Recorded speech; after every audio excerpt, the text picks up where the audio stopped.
Molecularity समझ लिया, order of reaction समझ लिया। अब आगे चले, zero order reaction, first order reaction, second order reaction, या nth टर्म के रूप में nth ऑर्डर ऑफ रिएक्शन, ठीक है, उसके लिए रेट कांस्टेंट nth ऑर्डर के लिए, या nth ऑर्डर के लिए हाफ लाइफ कैसे निकालते हैं, वो सारी देखेंगे।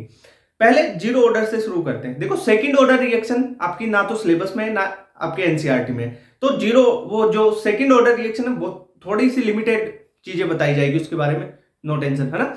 जीरो ऑर्डर रिएक्शन का टॉपिक है, अभी पढ़ते हैं। तो जीरो ऑर्डर रिएक्शन टॉपिक डालो आप।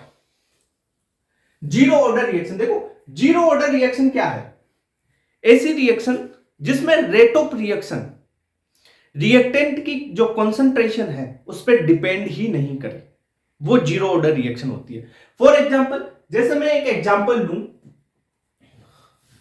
मैंने एक रिएक्शन करवाई जैसे H2 प्लस Cl2, इससे फॉर्म हुआ 2HCl। अगर मैं इसके लिए रेट ऑफ रिएक्शन लिखना चाहूं तो मैं इस प्रकार लिखूंगा K H2 की कंसंट्रेशन और Cl2 की कंसंट्रेशन। अब ये जो H2 प्लस Cl2 लाइट की प्रेजेंस में ये रिएक्शन मैंने करवाई, H न्यू लाइट, ठीक है, तो यहां पे ये जीरो ऑर्डर रिएक्शन है। अब सर कैसे है, इसकी जो सारी एक्सप्लेनेशन है, सारी चीजें हैं, कितने एग्जांपल्स हैं जीरो ऑर्डर के, वो सारे लास्ट में बताऊंगा मैं। पहले एक बार थोड़ी सी चीज स्टार्ट करते हैं ना, जो जीरो ऑर्डर का इंटीग्रेटेड रेट लो ग्राफ वगैरह वो पढ़ा के फिर सारे एग्जांपल्स एक साथ करवाऊंगा, है ना।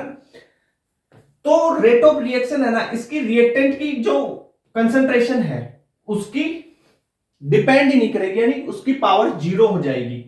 पावर जीरो का मतलब यानी किसी की भी, जैसे 1 की पावर जीरो का मतलब 1 होता है, 2 की पावर जीरो का मतलब 1 होता है, यानी किसी की भी पावर जीरो हो जाए तो उसका वैल्यू 1 हो जाता है। तो यह इसका वैल्यू तो 1 हो गया। रेट ऑफ रिएक्शन कंसंट्रेशन, जो रेट ऑफ रिएक्शन है कंसंट्रेशन पे डिपेंड ही नहीं कर रही है। क्लियर बात? ओके। थोड़ी सी ये चीज समझ में आई क्या? नहीं आई, कोई दिक्कत नहीं है, अभी आपको धीरे धीरे सारी चीजें समझ में आ जाएगी, है। देखो जैसे मैं एक ये जेई मेंस में आया हुआ क्वेश्चन है, ये क्या क्वेश्चन आया था? H2 प्लस Cl2 लाइट की प्रेजेंस में रिएक्शन कर रही है, 2HCl फॉर्म हो रहा है, तो कौन सी ऑर्डर ऑफ रिएक्शन है? ये जीरो ऑर्डर ऑफ रिएक्शन आपका जेई मेंस में क्वेश्चन आया हुआ है, ध्यान रखना, है ना। ओके सर, देखो जैसे मैं एक रिएक्टेंट लूं ए से फॉर्म हो रहा है आपका प्रोडक्ट कुछ, ठीक है, टी टाइम जीरो पे मान लो, पहले टाइम जीरो पे ए की कंसंट्रेशन मान लो ए नोट मान ली मैंने, ए नोट ए स्मॉल ए मान लिया, स्मॉल ए के बराबर है ए नोट, यानी ए की टाइम जीरो पे कंसंट्रेशन, ठीक है। उस टाइम प्रोडक्ट तो भाई समय जीरो है तो जीरो टाइम पे तो जीरो ही बन रहा होगा इनिशियल में, तो इनिशियली कंसंट्रेशन है ये। अगर टाइम टी की बात करूं, यानी किसी टाइम पे टी टाइम, यानी 2 सेकंड 3 सेकंड 4 सेकंड, मान लो टी सेकंड है, टी सेकंड पे जो ए है इसकी कंसंट्रेशन 80 के फॉर्म में लिखता हूं, ये 80 होगी, ठीक है। ये कितनी होगी इस टाइम? देखो टी टाइम पे मान लो प्रोडक्ट एक्स बन रहा है, प्रोडक्ट एक्स बन रहा है, शुरू में ए की कंसंट्रेशन कितनी थी? स्मॉल ए, ठीक है, इसमें से x तो प्रोडक्ट बन गया, स्टोइकियोमेट्री 1/1 है, तो ये a माइनस एक्स बचेगा 80। समझ में आई बात? Okay sir. अब इसके लिए इस प्रकार से रेट ऑफ रिएक्शन लिखता हूं मैं, तो इसके लिए रेट ऑफ रिएक्शन लिखूं सिंपल तरीके से, चलो इधर लिखते हैं ना, यहां पे लिख लेते हैं। रेट ऑफ रिएक्शन कैसे लिखूंगा? के ए की पावर क्या हो जाएगी? जीरो। ये इसी तरीके से तो लिखूंगा इसके लिए मैंने रेट ऑफ रिएक्शन लिखी, यानी अगर मैं इसको बोलना चाहूं जो जीरो ऑर्डर रिएक्शन है, for zero order reaction rate of reaction है ना किसकी? रिएक्टेंट की, उस पर रेट ऑफ रिएक्शन रिएक्टेंट की कंसंट्रेशन पे डिपेंड ही नहीं करती है। इसका मतलब समझ में आया? ओके। अब देखो यहां से रेट ऑफ रिएक्शन लिखूं मैं तो कैसे लिखूंगा? Rate of reaction is equal to A के लिए माइनस, यानी रिएक्टेंट है da बाई dt, यही है, मतलब माइनस का मतलब ये रिएक्टेंट है, कम खत्म होते जा रहा है, डिक्रीज होगा और प्रोडक्ट में कन्वर्ट होते जा रहा है, da अपॉन dt, ऐसे ही तो लिखते हो आप रेट ऑफ रिएक्शन। यहां से इस रेट ऑफ रिएक्शन को सोल्व करूं मैं तो आर ओ आर कितना आ जाएगा, के बराबर, क्योंकि ए की पावर 0 तो 1 ही होगा, किसी की भी पावर 0 1 होता है। यहां पे रेट ऑफ रिएक्शन ऐसे लिख लिया। अगर मैं एक काम करूं, इस रेट ऑफ रिएक्शन को यहां पे ये लिख लिया मैंने, इसको यहां पे इसके इक्वल कर सकता हूं ना, रेट ऑफ रिएक्शन है, ये भी रेट ऑफ रिएक्शन, तो क्या हो जाएगा minus D A upon D T is equal to K. यहां से dt को इधर भेज दूं तो ये हो जाएगा minus D A is equal to, minus को अगर इधर भेज दूं, मैं माइनस को इधर भेज दूं तो माइनस के टी हो जाएगा, के dt हो जाएगा। इतनी बात क्लियर। अब इसका इंटीग्रेशन कर दूं, क्योंकि देखो ये स्मॉल टाइम में है, ये डीए है, स्मॉल कंसंट्रेशन है, स्मॉल टाइम है, फुल टाइम में कर दो इसको, ठीक है, टाइम टी पे कर दूं मैं, ठीक है। तो अब इसका क्या करेंगे इंटीग्रेशन, तो इंटीग्रेशन करते हैं, integration of D A is equal to minus K तो बाहर आ जाएगा और dt का होगा, भाई के क्या है कांस्टेंट है, कांस्टेंट का इंटीग्रेशन करते नहीं है, अरे फिजिक्स वाले सर ने इतना तो बताया होगा।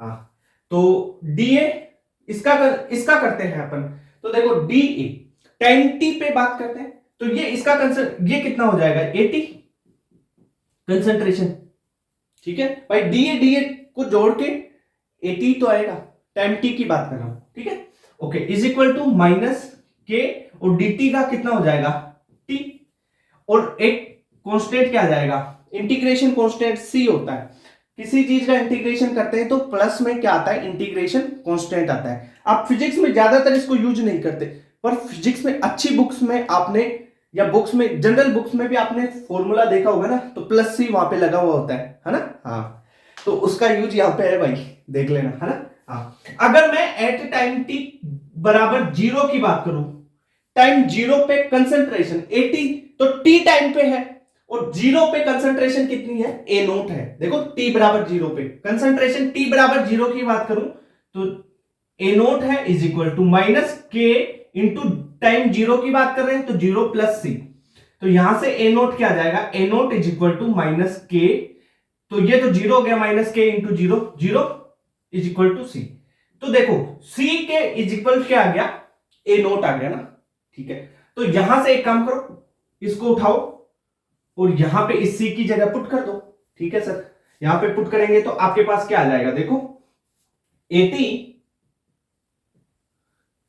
Equal to minus K T, और यहां पे सी की जगह क्या आ जाएगा ए नोट, ये लो ए नोट आ गया, ओके। अब इसे रीअरेंज करते हैं, इसको इधर इसको इधर, तो K T is equal to A naught minus 80, ये आ गया इंटीग्रेटेड रेट लो, इसे ही आप इंटीग्रेटेड रेट लो बोलते हैं for first order reaction, K T is equal to A naught minus 80, ठीक है, K T is equal to A naught minus 80, ठीक है, ओके सर। अब एक चीज और थी, अपन ने ए नोट बराबर ए माना, 80 बराबर ए माइनस एक्स माना, तो इस फॉर्मेट में भी आप कर सकते हो, कैसे, K T is equal to A naught, तो ए था तुम्हारा, माइनस 80 कितना माना था, A minus X, A minus X माना था, ठीक है, इस फॉर्मेट में भी आप इसको लिख सकते हो, अरे भाई जो माना था वही तो लिखा है, ठीक है सर। और सोल्व कर ले, यहां पे माइनस है तो ये माइनस हो गया और ये प्लस हो जाएगा, तो आगे सोल्व कर सकते हो आप, है ना, ले कर ले, के टी इज इक्वल टू, ये देखो प्लस ये माइनस कैंसिल, तो माइनस माइनस प्लस हो जाएगा, के टी बराबर एक्स, तो x क्या है, जो प्रोडक्ट बना है उसकी कंसंट्रेशन है, यहां पे जो प्रोडक्ट बना है उसकी कंसंट्रेशन पूछे तो डायरेक्ट ये फॉर्मूला लगा दो, के टी बराबर एक्स, पर जीरो ऑर्डर रिएक्शन है, ये ध्यान रखना, है ना। और अगर इंटीग्रेटेड रेट लो पूछे आपको तो इसका इंटीग्रेटेड रेट लो ये है, इसे बोलते हैं इंटीग्रेटेड रेट लो एक्सप्रेशन। अब 12th वाले बच्चों को तो ड्राइव करना होता है तो इस प्रकार ड्राइव भी कर सकते हो, आपको ड्राइव नहीं करना कोई दिक्कत नहीं है, पर आपको यह चीज पता होना चाहिए ड्रॉपर वालों को कि ए नोट क्या था, 80 क्या था, फॉर्मूला ये, ठीक है। मैंने सारी चीजें ड्राइव करके दी है तुम्हारे को, कोई दिक्कत नहीं है ना, यहां तक समझ में आया। अब इसकी अगर मैं हाफ लाइफ निकालना चाहूं, तो हाफ लाइफ निकालू क्या? पहले चलो इसको नोट कर लो, फिर हाफ लाइफ समझाता हूं। नोट करो पहले इसको, फिर हाफ लाइफ समझाता हूं। नोट कर लो तुरंत। कर लिया क्या नोट? ये है, ठीक है। देखो, आपको इंटीग्रेटेड रेट लो के टी बराबर ए नोट माइनस ए टी याद होना चाहिए। ये तो अब निकाल लोगे फिर, है ना। तो ये चीज बेसिक, ये कॉन्सेप्ट समझ में आना चाहिए ना। हाँ, अब देखो इसकी हाफ लाइफ की बात कर लेते हैं अपन इसी के लिए। तो इसको मिटा दूं, फिर हाफ लाइफ लिख देता हूं उसकी। हाफ लाइफ और चीजें, ग्राफ वगैरह सारी चीजें अपन देखेंगे ना, कोई दिक्कत नहीं है।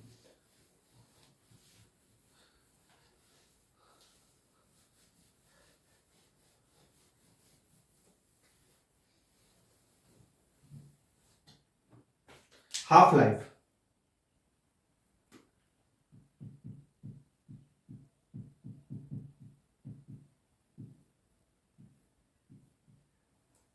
अब हाफ लाइफ देखो, वर्ड को समझो। हाफ लाइफ यानी जिसमें रिएक्टेंट आधा खत्म हो जाए, आधा रिएक्टेंट रिएक्ट कर जाए, यानी 50% रिएक्टेंट रिएक्ट कर जाए, वही तो हाफ लाइफ होगी। उतना टाइम, जिस टाइम में 50% रिएक्टेंट रिएक्ट कर गया, वो टाइम हाफ लाइफ होगा। तो इसके लिए लिखते हैं time in which reactant, half life time in विच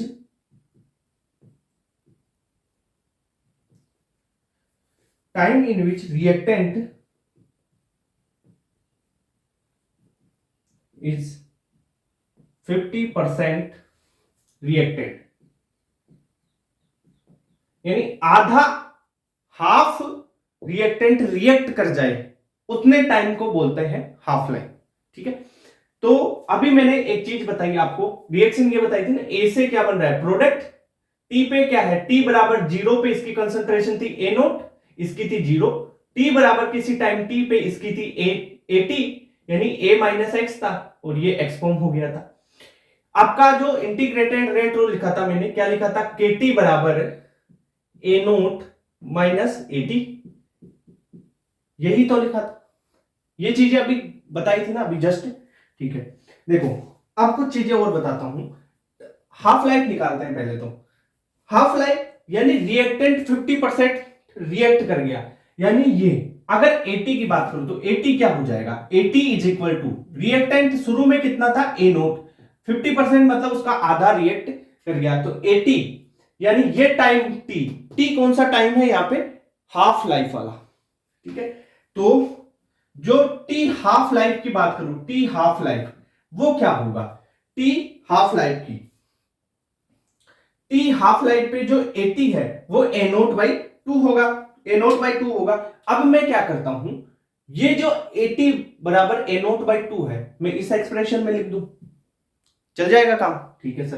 तो टी हाफ लाइफ निकालने के लिए ये टी कौन सा है, टी हाफ है, टी हाफ लाइफ को बोलते हैं टी हाफ, ओके।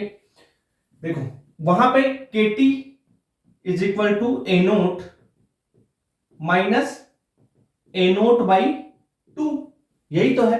तो एक में से आधा गया तो हाफ ही तो बचा, K T is equal to A naught by 2 बच गया। यहां से के या टी हाफ निकालो, ये टी कौन सा है, यहां पे टी हाफ वाला है, हाफ लाइफ वाला, तो T half life is equal to A naught upon 2k। ये चीज समझ में आ गई होगी आपको, क्लियर बात। तो यहां पे जो हाफ लाइफ है वो इनिशियल कंसंट्रेशन पे डिपेंड कर रही है, ठीक है। जो हाफ लाइफ है वो इनिशियल कंसंट्रेशन रिएक्टेंट की उस पर डिपेंड कर रही है, पर रेट ऑफ रिएक्शन नहीं करती। यहां पे लिख ही देता हूं, ठीक है, वरना तुम फिर वो करोगे। चलो इधर लिख देते हैं, यहां पे लिख देते हैं। इसके जो है, पहले मैंने समझा चुका कि जो रेट ऑफ रिएक्शन है वो रिएक्टेंट की कंसंट्रेशन पे डिपेंड नहीं कर रही। तो यहां पे एक चीज लिख सकता हूं, for zero order reaction, for zero order reaction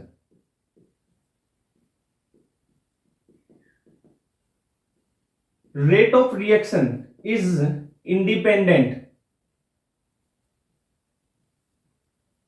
independent to concentration of reactant,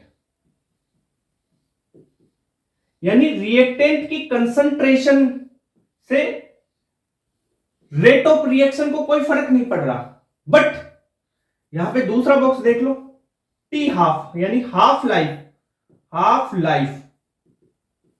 यानी टी हाफ इज डायरेक्टली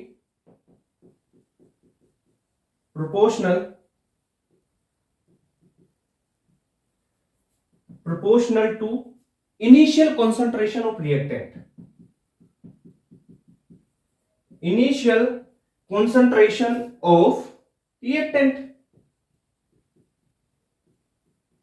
एक ये पॉइंट हो गया भाई। ये इंपॉर्टेंट पॉइंट्स हैं, ये बॉक्स वाले, इनको लिखना, ये बहुत काम देंगे।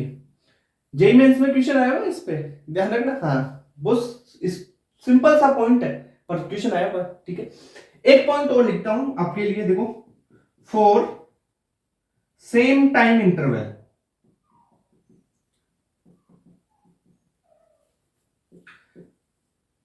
Equal percent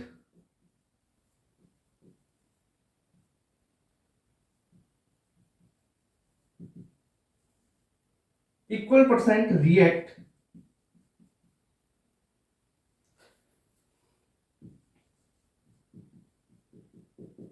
initial reactant. अभी समझ में आएगा कि थर्ड वाला पॉइंट अभी समझ में आ जाएगा आपको। फॉर सेम टाइम इंटरवल यानी किसी फिक्स टाइम के लिए, मतलब सेम टाइम इंटरवल के लिए, जैसे 10 मिनट के लिए बात करूं मैं, 20 मिनट के लिए बात करूं, तो इक्वल परसेंटेज रिएक्ट करेगा इनिशियल रिएक्टेंट का। जो इनिशियल रिएक्टेंट है, मान लो 20 मिनट के लिए बात करूं तो 20 मिनट में मान लो 10% रिएक्ट कर रहा है, तो अगले 20 मिनट में ही शुरू वाले का 10% रिएक्ट करेगा, फिर उसका 10% रिएक्ट करते जाएगा। मतलब अभी समझाऊंगा और चीज।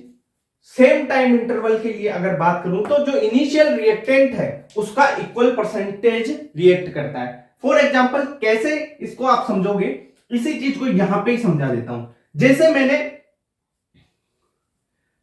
100 मान लो कंसंट्रेशन ली, प्रोडक्ट रिएक्टेंट की 100 ली, अगर ये 10% रिएक्ट करता है 20 मिनट में, मान लो यहां पे मैं 20 मिनट की बात करता हूं, 20 मिनट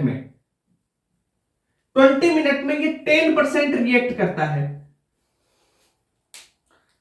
10% रिएक्ट कर गया 100 का, तो कितना बचा भाई तुम बताओ? 20 मिनट बाद में ये बचेगा तुम्हारा 90 बचा ना 90। अब अगले 20 मिनट में क्या होगा? नेक्स्ट 20 मिनट, अगले 20 मिनट में क्या होगा? मैंने बोला सेम टाइम इंटरवल हो फॉर जीरो ऑर्डर के लिए बात कर रहे हैं। फर्स्ट ऑर्डर में मत लगा देना, फर्स्ट ऑर्डर के लिए अलग तरीका है, जीरो ऑर्डर के लिए बात कर रहा हूं। 20 मिनट में ये 10% रिएक्ट कर रहा है 100 का, तो बचा 90। अब अगले 20 मिनट में ये भाई साहब 10% रिएक्ट करेगा, पर ये 90 का 10% कितना हो जाएगा बताओ?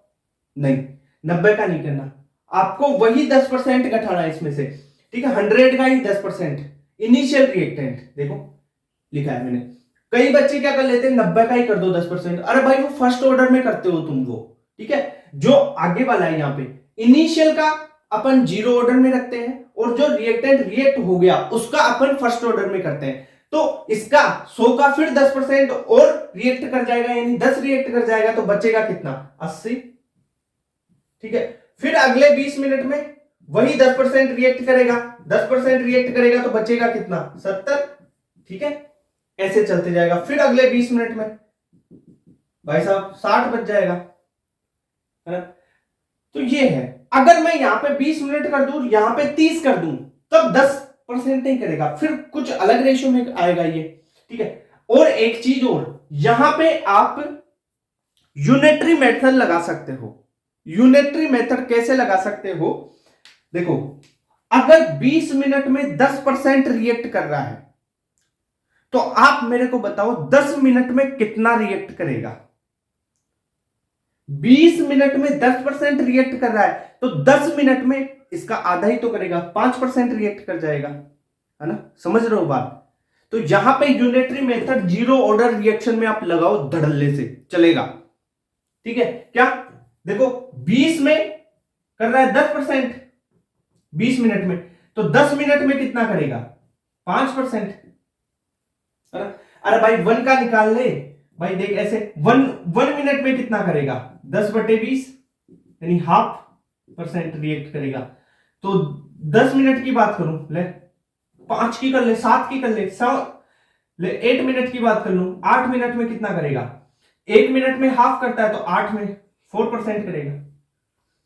तो यहां पे यूनिटरी मेथड भी लगा सकते हो आप, कोई दिक्कत नहीं होगी, है ना? समझ रहे हो बात? तो ये क्वेश्चन डायरेक्ट सोल्व करने का तरीका है, ये आपको डायरेक्ट क्वेश्चन सोल्व होंगे इससे, देखना, है ना? अभी बताऊंगा क्वेश्चन। तो ये चीज आपने लिख ली, अब क्वेश्चन करवा दूं क्या इस पे? अच्छे अच्छे क्वेश्चन करवा देता हूं, तो इसे नोट करो एक बार। ये देखो 1 2 3, ये तीनों पॉइंट्स याद कर लेना भाई, ये तीनों पॉइंट्स इंपॉर्टेंट है, कर लेना याद, है ना? तो नोट करो, फिर अपन इसके क्वेश्चन लगाते हैं। हो गया? अब देखो क्वेश्चन करते हैं। क्वेश्चन है, if 20% of zero order reaction is completed in 40 minutes then find. देखो मैंने बोला कि जीरो ऑर्डर रिएक्शन आ जाए ना, यहां पे जीरो ऑर्डर रिएक्शन लिख रखा है, जीरो ऑर्डर के लिए आप यूनिटरी मेथड फॉलो करो इस चीज में, तो ठीक है। मैंने आपको बोला था कि four same time interval equal percent react of जो है आपका इनिशियल रिएक्टेंट, तो इसमें आप क्या फॉलो करोगे? जनरली यूनिटरी मेथड फॉलो करके आंसर निकालोगे। देखो 20% 40 मिनट में, 40 मिनट में होता है 20% रिएक्ट, ठीक है सर। तो 1% कितने मिनट में रिएक्ट होगा उसकी बात कर लो। 1% की बात करता हूं, ऐसे लिख लेता हूं इसको, 20% रिएक्ट होता है कितने में? 40 मिनट में। तो 1% रिएक्ट कितने में होगा? 40/20 मिनट्स, यानी 2 मिनट में। क्लियर बात? अब पूछा है आपको क्वेश्चन में, क्या पूछा है देखो, 60% ऑफ रिएक्टेंट कंप्लीटेड, तो पहले का आंसर क्या हो जाएगा? 1%, ठीक है, 1% रिएक्ट होने में 2 मिनट लगते हैं, तो 60% रिएक्ट होने में भाई कितना मिनट लगेगा? इंटू 2 कर दो, तो 60 इंटू 2, तो कितना हो जाएगा? 120 मिनट। सेकंड वाले की बात करते हैं, 100%। देखो 20% रिएक्ट होगा, 20% रिएक्शन करेगा, तो 40 मिनट लगती है, यानी इसको इंटू 5 कर लो, 100% हो जाएगा। तो इसको 5 कर से इंटू कर दो, 40 इंटू 5, या ऐसे कर लो 1% रिएक्ट होने में 2 मिनट लग रहे हैं, तो 100% रिएक्ट होने में 1 इंटू 100, यही तो करोगे, और 2 इंटू 100 भाई, 1% में 2 मिनट, तो 100% में 2 इंटू 100 200 मिनट। इसको ऐसे लिख लो 2 इंटू 60 मिनट, यानी 120 मिनट। समझ रहे हो बात?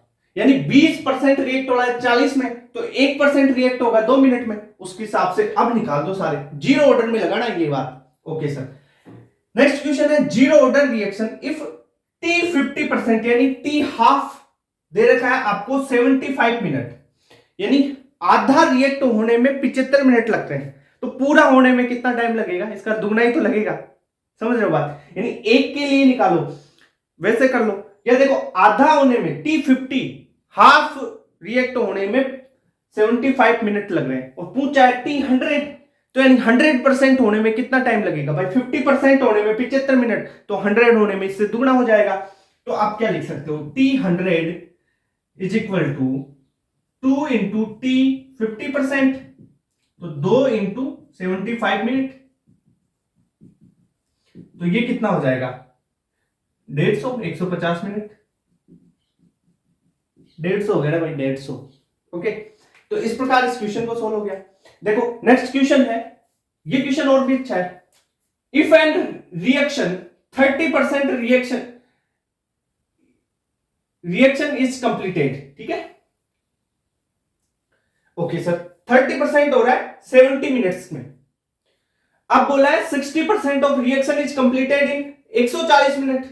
अरे भाई बिल्कुल सिंपल बात, देख 30 हो रहा है 70 में, देख एक चीज देख, 30 हो रहा है 70 में, तो 60 कितने में होगा भाई? 140 में ही तो होगा, जीरो ऑर्डर के लिए, है ना। पूछा क्या है, then the order of reaction.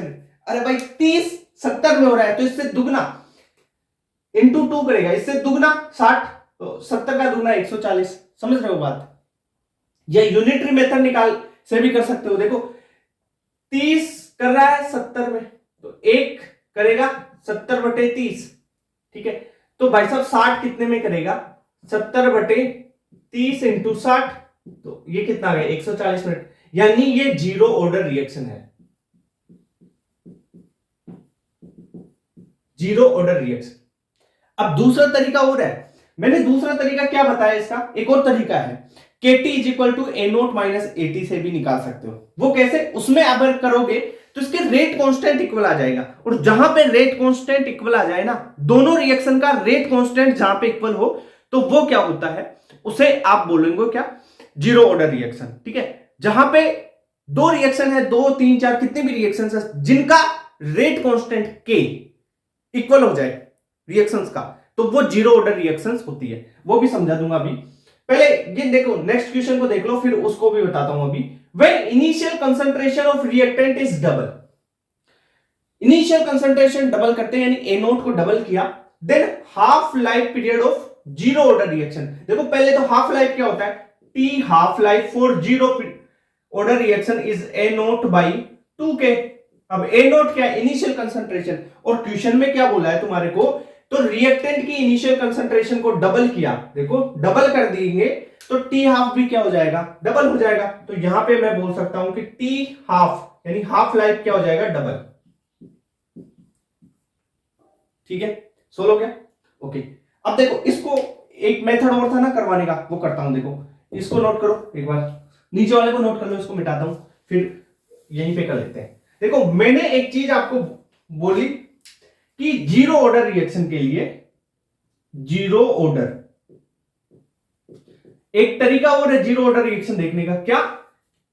के सेम हो जाता है, rate constant zero order reaction के लिए सेम हो जाता है। चलो इसको करके देखते हैं। देखो यहां पे इनिशियल एक को तो देखो 30 से 60 मिनट, यानी यहां पे देखो पहले A0 दे रखा आपको 30%, ठीक है। कितना दे रखा है? A0 तो भाई 100 है ना, A0 तो 100 हो गया भाई, इनिशियल कंसंट्रेशन तो 100 है, रिएक्शन कितनी कर गई? 30% रिएक्ट हो गई, तो बची कितनी? 30% रिएक्ट हो गई तो बची भाई 70, ठीक है।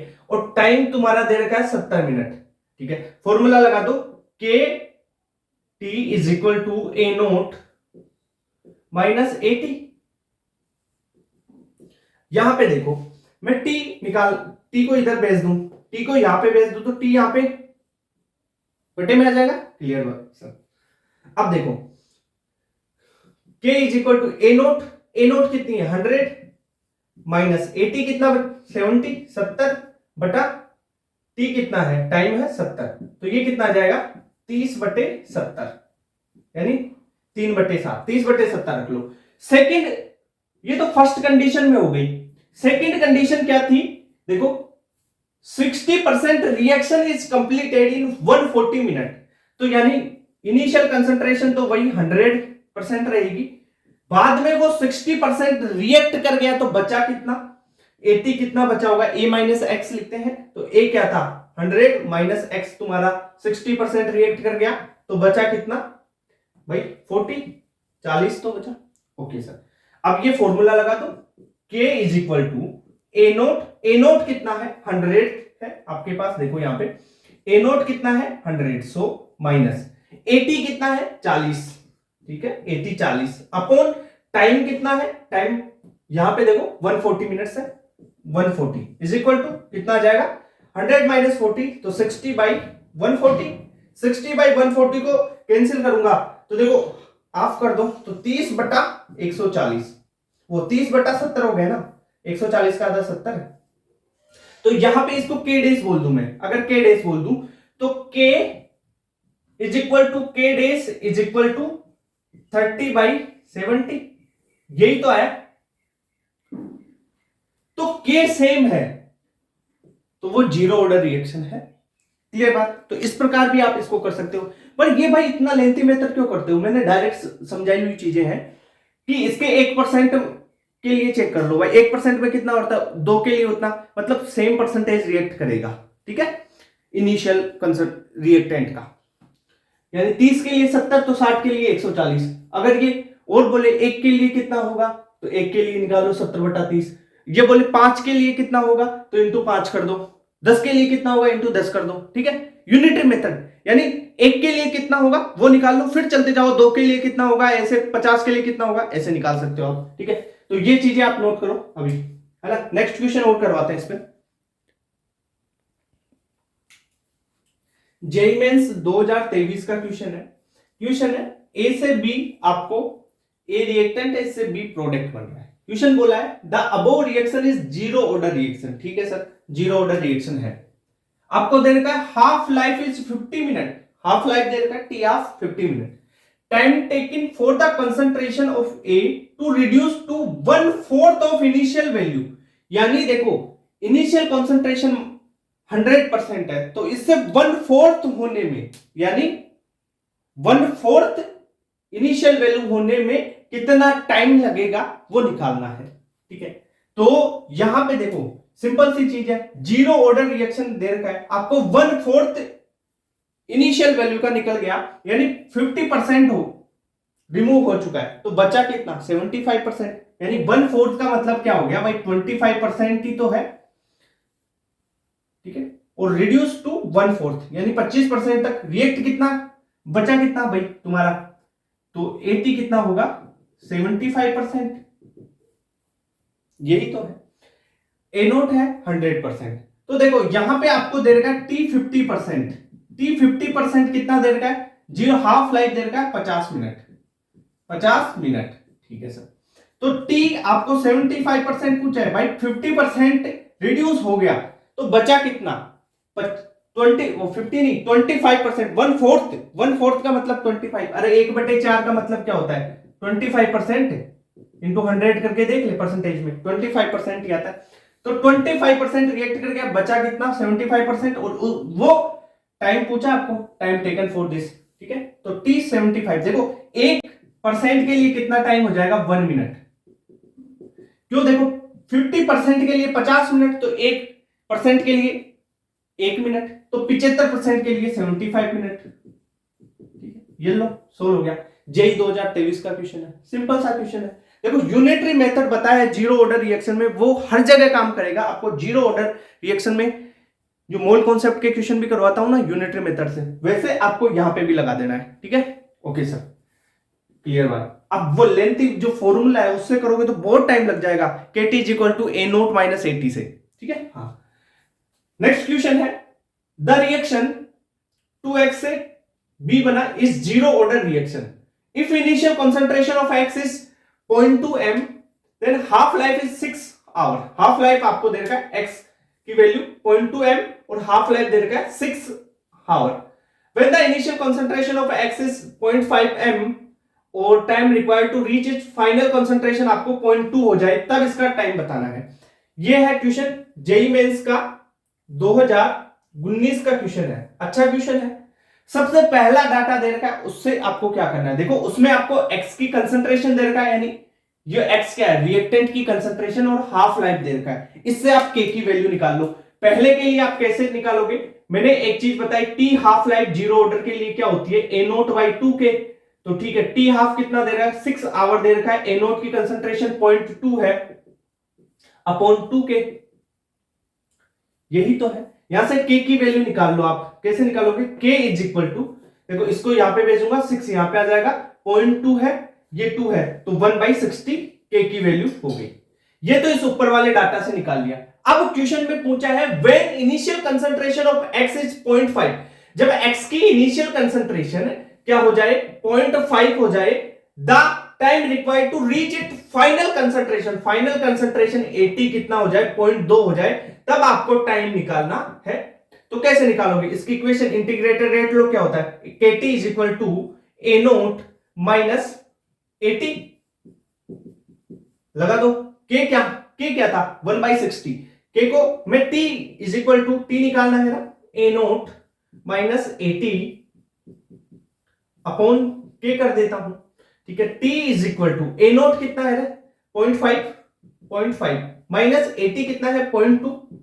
ओके सर, अपॉन के की वैल्यू 1/60, तो 1/60 लिखूंगा तो 60 ऊपर चले जाएगा। T is equal to 60 into 0.5 minus 0.2 यानी 0.3 हो गया। तो ये T हाफ कितना हो जाएगा? 18 आवर। ओके, ये जो आपका टाइम है T half, time T half, तो ये था।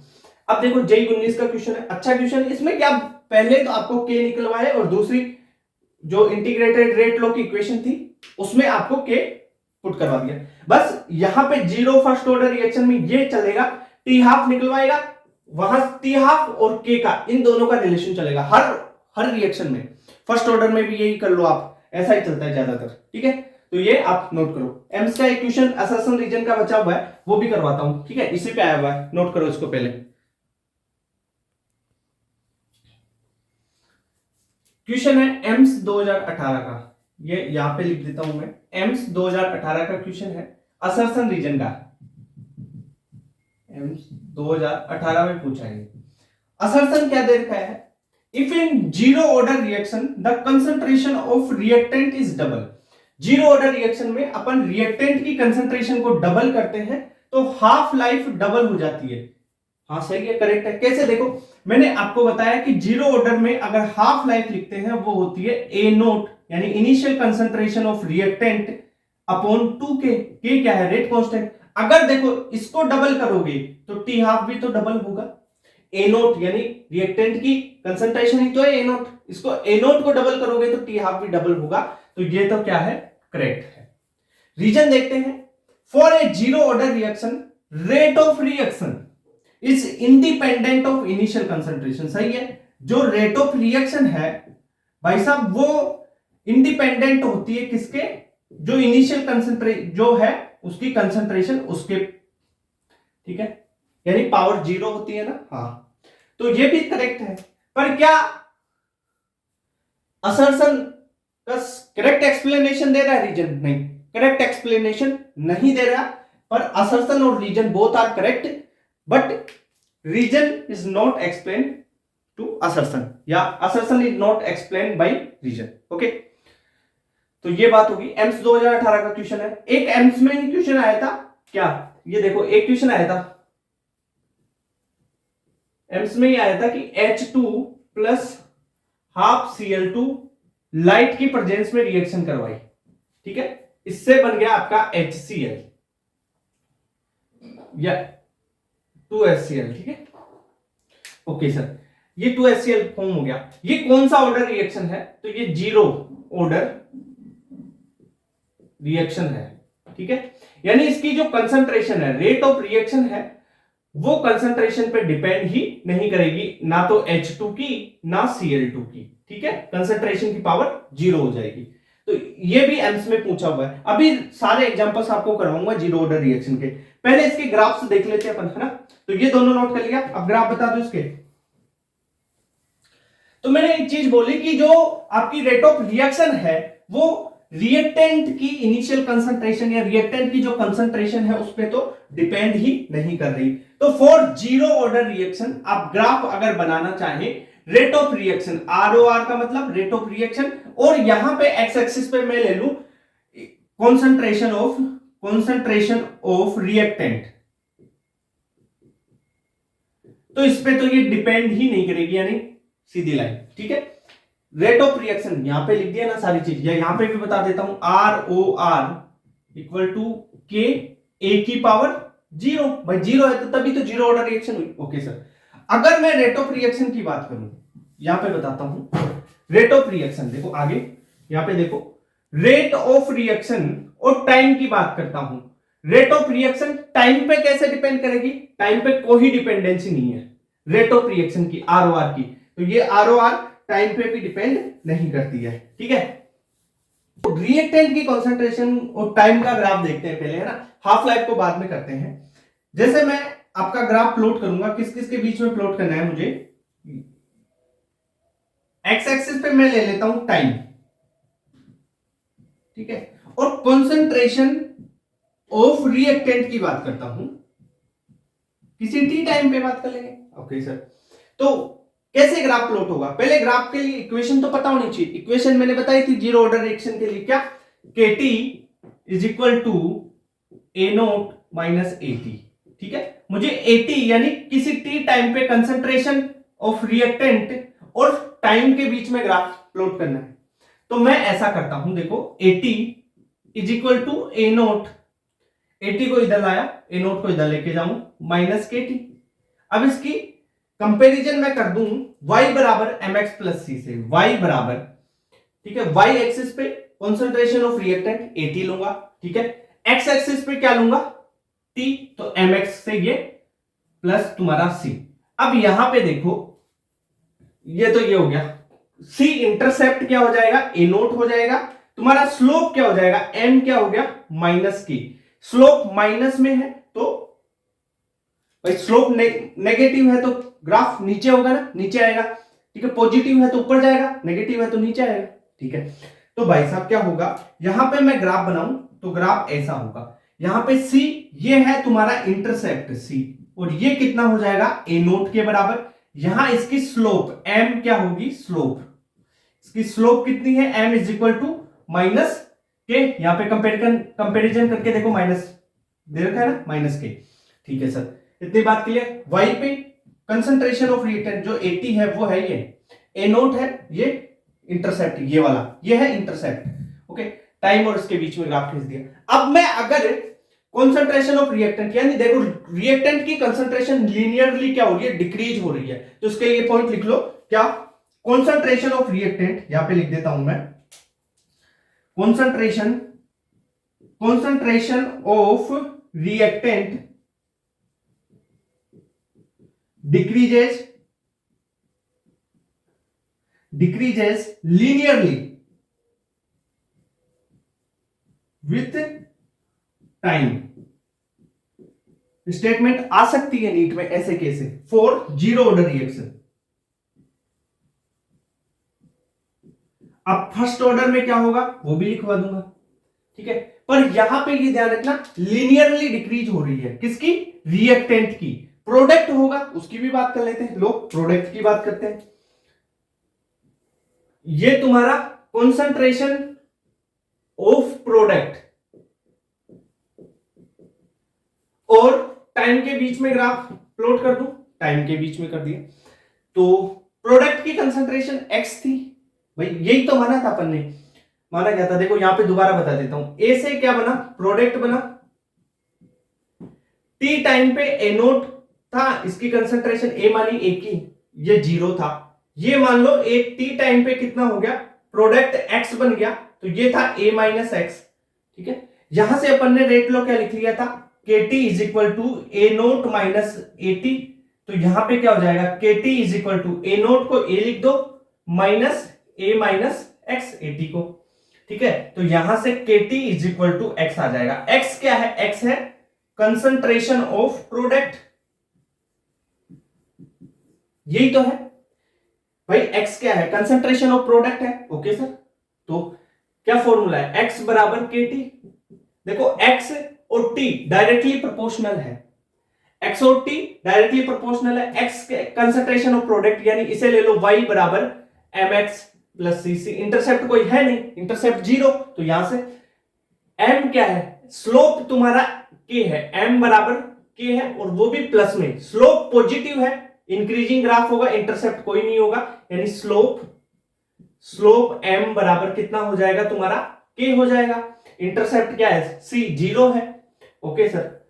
और ये देखो कंसंट्रेशन ऑफ प्रोडक्ट x है और ये टाइम, क्लियर बात।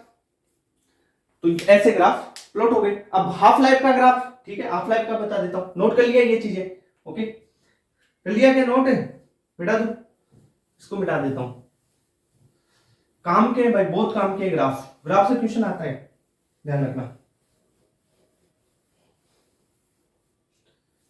अरे इसके लिए वो चीज लिखी नहीं है ना, वो भी लिख देता हूं मैंने क्या बोला था, किसके लिए, प्रोडक्ट के लिए। अगर मैं लिखूं कॉन्सेंट्रेशन ऑफ प्रोडक्ट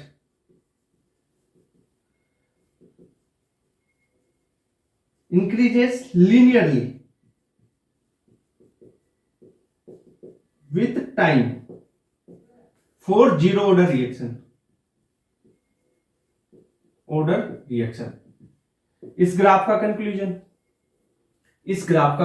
है ये इसका, भाई लीनियरली इंक्रीज ही तो हो रही है स्लोप, देखो। ओके, अब टी हाफ लाइफ की बात करता हूं। T half life zero order के लिए मैंने क्या लिखी थी, ए नोट अपॉन 2k। ए नोट क्या था, जो रिएक्टेंट है उनकी कंसंट्रेशन। तो अगर मैं ग्राफ बनाना चाहूं हाफ लाइफ यानी टी हाफ और तुम्हारा जो रिएक्टेंट है उसकी कंसंट्रेशन, या मैं लिख सकता हूं इनिशियल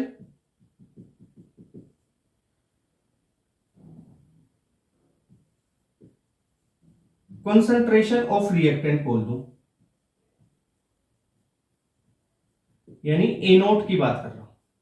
तो देखो टी हाफ और ए नोट डायरेक्टली प्रोपोर्शनल, ठीक है ये, या ऐसे भी देख ले तू, T half is equal to A naught by 2k, तो y बराबर mx प्लस सी। यहां पे c क्या है, c तो 0 हो गया। देखो स्लोप क्या हो जाएगी, x तो a नोट है, x तो क्या हो जाएगा a नोट, y क्या हो जाएगा t हाफ। तो जो स्लोप है m, स्लोप क्या हो जाएगी m, मतलब स्लोप क्या हो जाएगा तुम्हारा, देखो 1/2k। भाई a नोट तो क्या है, x है। तो यहां पे स्लोप की बात करूं मैं 1/2k, ये हाफ लाइफ और इनिशियल कंसंट्रेशन ऑफ रिएक्टेंट में ग्राफ हो गया। तो ये थे इसके ग्राफ जीरो ऑर्डर रिएक्शन, ठीक है। अब मैं जीरो ऑर्डर रिएक्शन के आपको एग्जांपल्स हैं वो भी बता देता हूं, 3-4 एग्जांपल्स हैं, जैसे अमोनिया का डिसोसिएशन, HI का डिसोसिएशन, और एक था ये जो H2 और Cl2 से HCl बनता है, ये बस है ना। तो इन चीजों को कर लेते हैं, फिर फर्स्ट ऑर्डर के एग्जांपल्स वगैरह वो भी वहीं पे फर्स्ट ऑर्डर के साथ ही करेंगे। तो ये नोट कर लो, ये ग्राफ नोट करो, फिर एग्जांपल्स बताता हूं। जीरो ऑर्डर रिएक्शन के ये नोट हो गया, ओके। अब देखो इसके एग्जांपल्स की बात कर लेते हैं अपन। ग्राफ्स इंपोर्टेंट है, इसमें क्या है भाई, ग्राफ इंपोर्टेंट है और कुछ स्टेटमेंट है वो इंपोर्टेंट। यूनिटरी मेथड का ध्यान रखना, यहां पे यूनिटरी मेथड चलाओ जीरो ऑर्डर रिएक्शन में, तो ठीक है हर जगह काम देगा unitary method zero order reaction में, हाँ फर्स्ट ऑर्डर में मत लगा देना unitary method zero order reaction के लिए। तो इसके एग्जांपल्स की बात करते हैं अपन। देखो पहला एग्जांपल जो बहुत बार बता दिया, एम्स में भी क्वेश्चन आया हुआ है उसका, H2 gas plus Cl2 gas, ठीक है। इससे क्या बन रहा है आपका, लाइट की प्रेजेंस में 2HCl फॉर्म हो रहा है।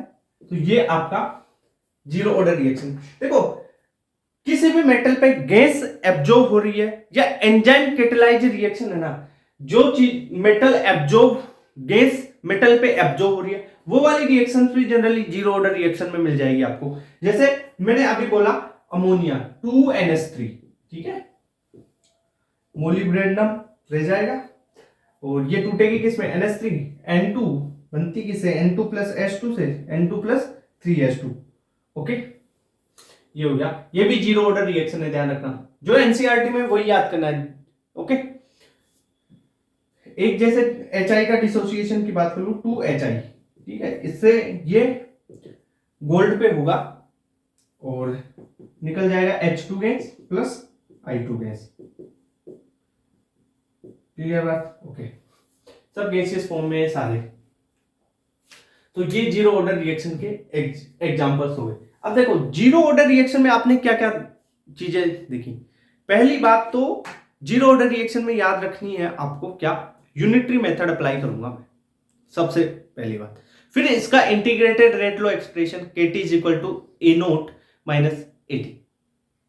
अरे नहीं पता भाई, यही चीज तो देखी तूने यहाँ पे, KT is equal to A naught minus AT, या T हाफ लाइफ देखा इसका, T हाफ is equal to A naught by 2K। बस ये दो फॉर्मूले थे और सारी चीजें तो कॉन्सेप्चुअल चल रही है। ग्राफ्स बनाना सिखा दिया आपको, ठीक है, ओके। अरे स्लोप, एक ग्राफ में स्लोप में दिक्कत है। देखो अगर स्लोप पॉजिटिव है तो भाई ग्राफ ये स्लोप पॉजिटिव है, ठीक है। अगर स्लोप नेगेटिव है, स्लोप माइनस में है, तो कैसा ग्राफ होगा? ये ले, ये स्लोप पॉजिटिव और नेगेटिव का फंडा यहां से देख ले बस। पॉजिटिव हो तो ऊपर जाएगा ग्राफ, नेगेटिव है तो नीचे आएगा, ठीक है। वो इंटरसेप्ट देख लेना, जो इंटरसेप्ट उसमें बन रहा है y बराबर mx प्लस c से, फिजिक्स में पढ़ा है ना ये चीज। तो ये ए नोट क्या है? A naught by initial concentration of reactant. A T क्या है? किसी टी टाइम पे रिएक्टेंट की कंसंट्रेशन। क्लियर बात? T half life A naught पे डिपेंड करता है, पर रेट ऑफ रिएक्शन इसमें ध्यान रखना, जीरो ऑर्डर रिएक्शन में रेट ऑफ रिएक्शन है ना, रेट ऑफ रिएक्शन वो रिएक्टेंट की कंसंट्रेशन पे डिपेंड नहीं करती, पर हाफ लाइफ रिएक्टेंट की कंसंट्रेशन के डायरेक्टली प्रोपोर्शनल होती है।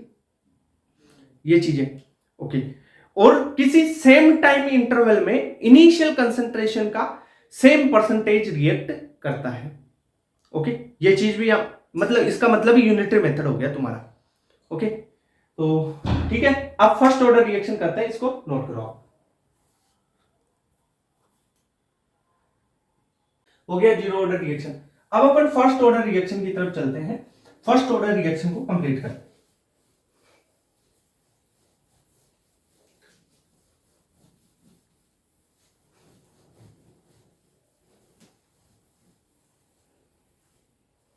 टॉपिक डालो फर्स्ट ऑर्डर रिएक्शन।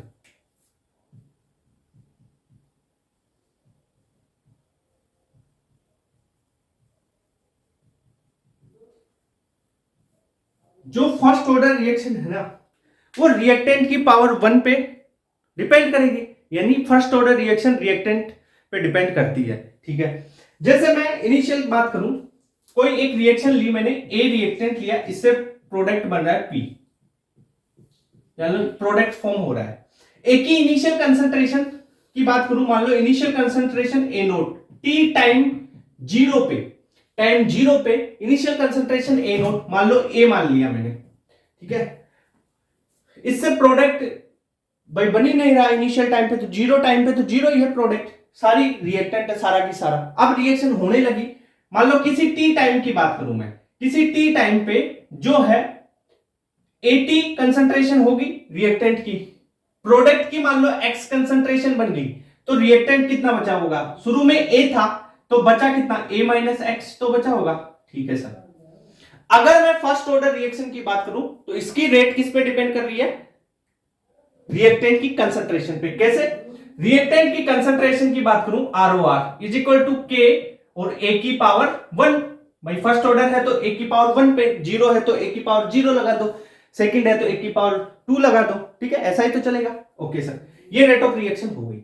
अब यहां से मैं रेट ऑफ रिएक्शन लिखूं, इसकी क्या होगी? रेट ऑफ रिएक्शन देखो, माइनस यानी रिएक्टेंट डिसअपियर हो रहा है, minus D A upon D T, ये रेट ऑफ रिएक्शन लिख दिया। ये रेट ऑफ रिएक्शन और ये भी रेट ऑफ रिएक्शन दोनों इक्वल हो जाएगी, इक्वल कर देंगे तो क्या होगा? Minus D A upon D T is equal to K और ए, ठीक है सर। इतनी बात हो गई, ए की पावर 1, ठीक है, ए की पावर 1 को तो लिखेंगे थोड़े, ओके। अब यहां से मैं क्या करूं? माइनस डी ए, इस माइनस को इधर भेज दूं तो ये इधर माइनस आ जाएगा, माइनस के, ठीक है। ए को इसके नीचे ले आता हूं, मान लो ए को इसके नीचे लाया और dt को यहां पे भेज दिया, के dt। अब देखो ये बन गया। इस फॉर्मेट का इंटीग्रेशन करता हूं मैं, ठीक है, इस फॉर्मेट को इंटीग्रेशन, क्योंकि dt टाइम के लिए मेरे को t टाइम के लिए कंसंट्रेशन d है तो a चाहिए मेरे को किसी t टाइम के लिए, तो मैं कर देता हूं इसका इंटीग्रेशन। क्या इंटीग्रेशन होगा? dA upon dt, dA upon a है ना, a concentration, okay sir, is equal to minus K तो बाहर आ जाएगा क्योंकि इंटीग्रेशन में कांस्टेंट को लेते नहीं है, dt रह जाएगा। अब आपने इंटीग्रेशन पढ़ा है dx बाई एक्स का, क्या ln x होता है, ये पढ़ा होगा ना। इंटीग्रेशन यहां पे लिख देता हूं, integration of dx upon x is equal to ln natural log of x होता है। ये तो पढ़ा है, सिंपल सी चीज। तो इसका dA अपॉन a है, तो यही हो जाएगा ln, क्या हो जाएगा a, किसी t टाइम पे कर रहा हूं तो t की बात कर लेता हूं, okay, is equal to minus k dt का t प्लस आपका c, एक कांस्टेंट आ जाएगा, integration constant, okay sir.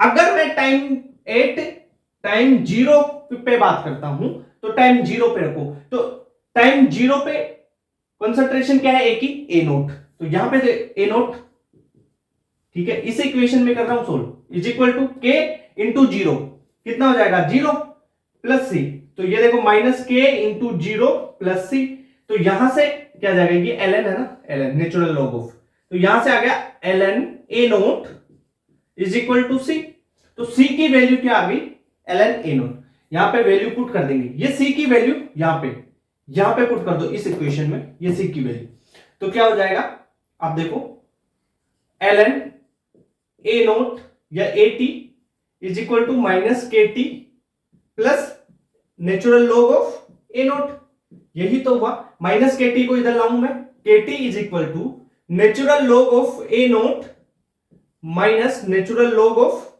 at। अब लॉग की एक और प्रॉपर्टी पढ़ी होगी आपने, क्या, log a minus log b, ये क्या होता है, लॉग a बाई b, ये लॉग की प्रॉपर्टी होती है, ये प्रॉपर्टी यहां पे यूज कर दूंगा तो क्या आ जाएगा, K T is equal to natural log A naught upon A, T बात क्लियर।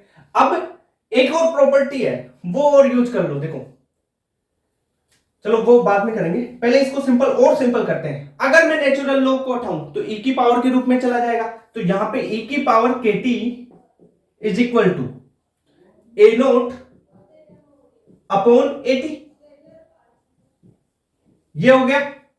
अब देखो 80 अगर निकालना चाहूं तो 80 इज इक्वल टू ई की पावर के टी, या ऐसे कर दो, ए नोट निकालते हैं अपन, ए नोट निकालते हैं, ए नोट कर लेते हैं, A naught is equal to, A naught की concentration is equal to E की पावर के टी और इनटू ए टी, ये आ जाएगा, क्लियर बात, ये चीज हो गई एक। तो अब मैं इसको और मॉडिफाई करूं तो मैंने एक प्रॉपर्टी आपको बताई हुई है, बेसिक चीज बताई थी वहां पे, कि अगर आप नेचुरल लॉग x को अगर 10 के बेस पे कन्वर्ट करना चाहे तो 2.303 से मल्टीप्लाई करते हो, तो ये ln x है इज इक्वल टू हो जाएगा 2.303 log 10 के बेस पे x।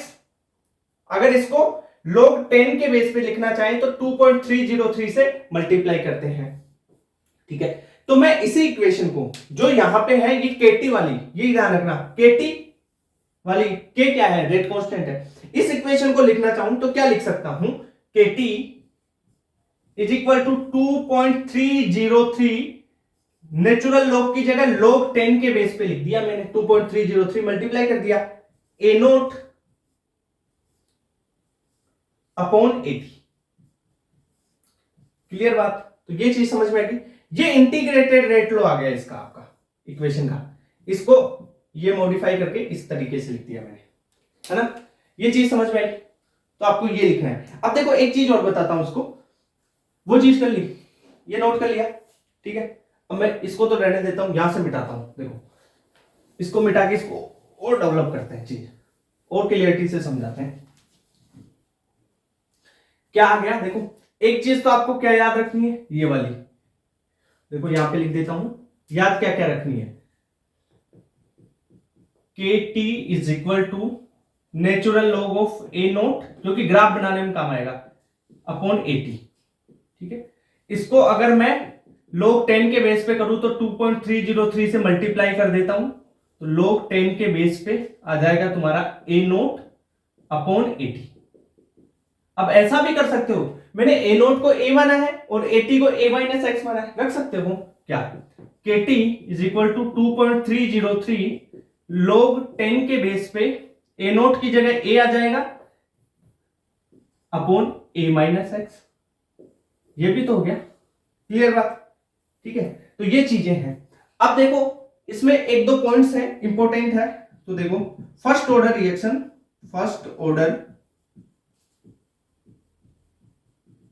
Reaction never goes completion. अब ये सारी रामायण थी ना, इसको मैंने एक जगह करके लिख दिया, ये एक इक्वेशन, ये e की पावर kt, ये तो फॉर्मेट बना सकते हो आप, है ना, इससे ही, तो वो भी याद रखना। फर्स्ट ऑर्डर रिएक्शन में है ना 100% कंप्लीट कभी नहीं होती, 100% कंप्लीट होने के लिए इसको इनफाइनाइट टाइम चाहिए, यानी ये इनफाइनाइट टाइम में फर्स्ट ऑर्डर रिएक्शंस कंप्लीट होती है, ठीक है। जैसे कुछ न्यूक्लियर रिएक्शंस वगैरह वो चीजें पढ़ेंगे अपन इसके एग्जांपल्स में, वो इनफाइनाइट टाइम से लेती है, ठीक है। ओके, दूसरी बात आपको ध्यान रखना है, फॉर इक्वल, सबसे इंपॉर्टेंट लाइन है ये, for equal time interval equal percent react of reactant left,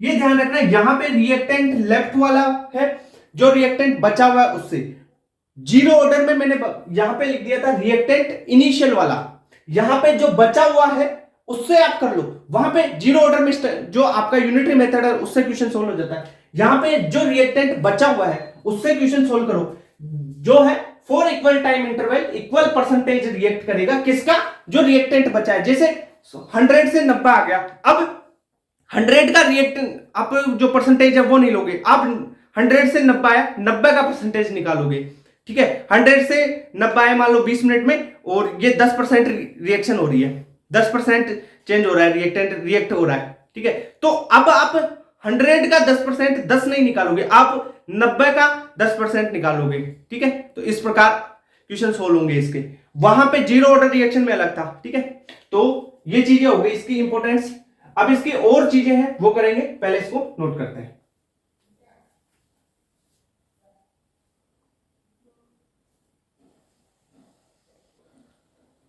हो गया ये। अब देखो इसकी हाफ लाइफ की भी चर्चा कर लेते हैं। ये चीज देखो यहाँ पे ये याद रखनी है। अब इसको और समझाऊंगा मैं। For equal time interval equal percent react of reactant left, इसको और डिटेल में समझाऊंगा। अभी इस पॉइंट को लिख लो बहुत डिटेल में, सारे क्वेश्चन लगभग सारे क्वेश्चन इस पॉइंट से करवा दूंगा, इस एक लाइन से, जैसे वहां पे यूनिटरी मेथड से करवा दिए, यहाँ पे इस लाइन से करवा दूंगा सारे क्वेश्चन, ठीक है। तो इसको इंपॉर्टेंट है, नोट करके लिखो, अभी आपको समझा दूंगा और, है ना। पहले हाफ लाइफ समझा दो, फिर उसके बाद में क्वेश्चंस करेंगे ना, उससे पहले आपको ये चीजें समझा दूंगा।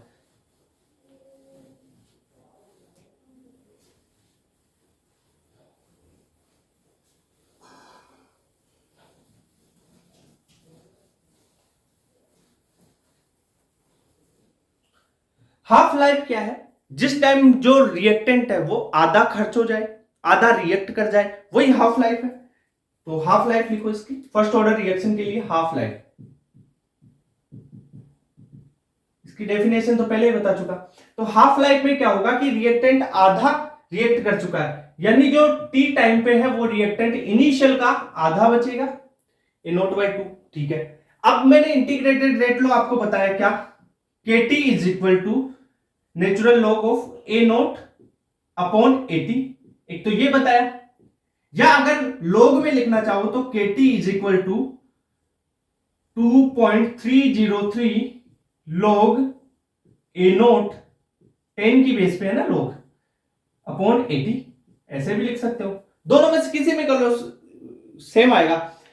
A0 80 बराबर A0/2 रखो, तो यहां पे 80 बराबर A0/2 रखूंगी तो क्या आ जाएगा, देखो ln A0 upon A0/2, A0 से A0 कट जाएगा, ln 2 ऊपर चला जाएगा, तो ये क्या हो जाएगा ln 2, तो क्या आ जाएगा, देखो KT is equal to, T क्या है यहाँ पे हाफ लाइफ है, KT is equal to ln 2 natural log of 2, तो T हाफ लाइफ क्या हो जाएगा, T हाफ लाइफ बराबर natural log of 2 upon K, तो नेचुरल लॉग ऑफ 2 की वैल्यू होती है 0.639 अपॉन के, ठीक है। ये हो जाएगा आपका हाफ लाइफ, है ना। अरे 6.3 थोड़े क्या कर दिया, 693 है ना, हाँ। अरे अभी देखो इसको और दूसरे तरीके से भी सोल्व करके बताता हूं तुम्हारे, है ना। इसमें रख के देखो क्या होगा, 2.303 ए नोट, वही सेम वैल्यू आएगी, ए नोट तुम्हारा upon A naught by 2।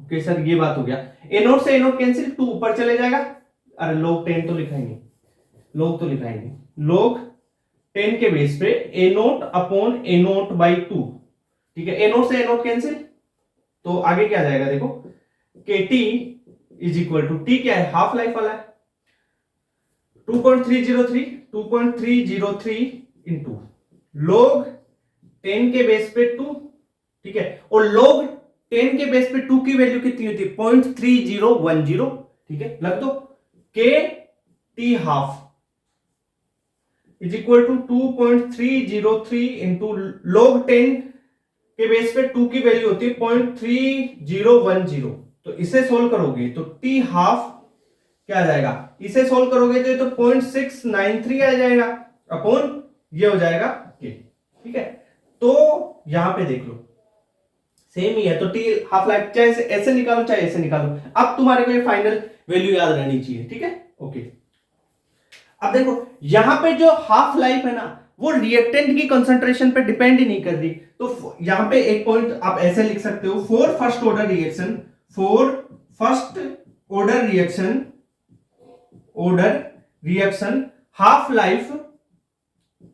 Half life does